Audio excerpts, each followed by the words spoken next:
नमस्कार दोस्तों, प्रजापति ज्ञान निर्भर इस वीडियो में आपका हार्दिक स्वागत करता हूं। तो आप सभी कैसे हैं? आशा करते हैं आप अच्छे होंगे। दोस्तों, आज हम मां नर्मदा नदी के बारे में बात करेंगे। वही नर्मदा जिसे प्राचीन धर्म ग्रंथों में रेवा नदी के नाम से जाना जाता है, जो भारत की एक पवित्र नदी नर्मदा है। कहते हैं भारत की सबसे पवित्र नदी गंगा मैया में स्नान करने से जो पुण्य मिलता है वह मां नर्मदा नदी के दर्शन मात्र से ही प्राप्त हो जाता है। मां नर्मदा नदी का हर कंकड़ भगवान शिव के समान है, जिसे नर्मदेश्वर महादेव के रूप में पूजा जाता है। मां नर्मदा के जन्म की कहानी बहुत ही रोचक है और उससे भी रोचक है इसके नदी बनने की। प्यार में धोखा खाया और फिर जीवन ने एक ऐसा मोड़ लिया कि उल्टी दिशा में बह निकली। दोस्तों, नर्मदा नदी मध्य प्रदेश राज्य की सबसे बड़ी नदी है। नर्मदा नदी को मध्य प्रदेश और गुजरात की जीवन रेखा माना जाता है। मां नर्मदा नदी का उद्गम स्थल मध्य प्रदेश के अनूपपुर जिले के अमरकंटक पठार से होता है, जिसकी कुल लंबाई 1312 किलोमीटर है। दोस्तों, नर्मदा नदी के बारे में कहा जाता है कि प्राचीन काल में नर्मदा राजा मैखल की पुत्री थी।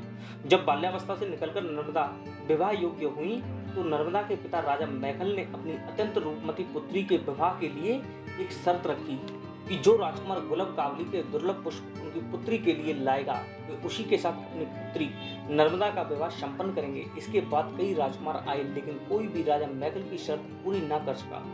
इसके बाद राजा सोनभद्र आए, जिन्होंने राजा मैखल की गुलाब कावली पुष्प की शर्त को पूरा किया। इसके बाद राजकुमारी नर्मदा और सोनभद्र का विवाह तय किया गया, लेकिन अभी तक राजकुमारी नर्मदा ने राजकुमार सोनभद्र के दर्शन नहीं किए थे, लेकिन उसके रूप, यौवन और पराक्रम के बारे में बहुत कुछ सुना था। इसलिए राजकुमारी नर्मदा मन ही मन सोनभद्र को चाहने लगी थी।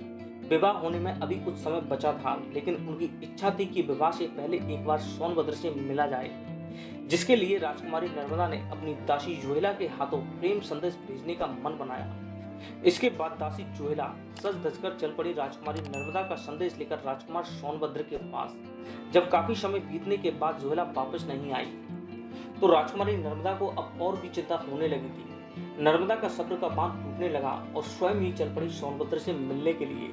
वहां पहुंचने पर सोनभद्र और जोहेला को साफ देखकर राजकुमारी नर्मदा अपमान की भीषण ज्वाला में जल उठी और तुरंत वहां से उल्टी दिशा में चल पड़ी, फिर कभी न लौटने के लिए। नर्मदा जी ने हमेशा कुंवारी रहने का प्रण कर लिया और युवावस्था में ही सन्यासिनी बन गई। उल्टी दिशा में चलते समय रास्ते में घनघोर पहाड़ियां, हरे भरे जंगल आए, पर वह रास्ता बनाती हुई चली गई। कल कल छलछल का शोर करती बढ़ती गई और मंडला के आदिम जनों के इलाके में पहुंची। दोस्तों, कहते हैं आज भी मां नर्मदा की परिक्रमा में कहीं न कहीं नर्मदा का करुण विलाप सुनाई पड़ता है। मां नर्मदा ने बंगाल सागर की यात्रा छोड़ी और अरब सागर की ओर दौड़ी। कैसी भौगोलिक व्याधा है कि हमारे देश की सभी बड़ी नदियां बंगाल सागर में मिलती हैं, लेकिन गुस्से के कारण नर्मदा अरब सागर में समा गई।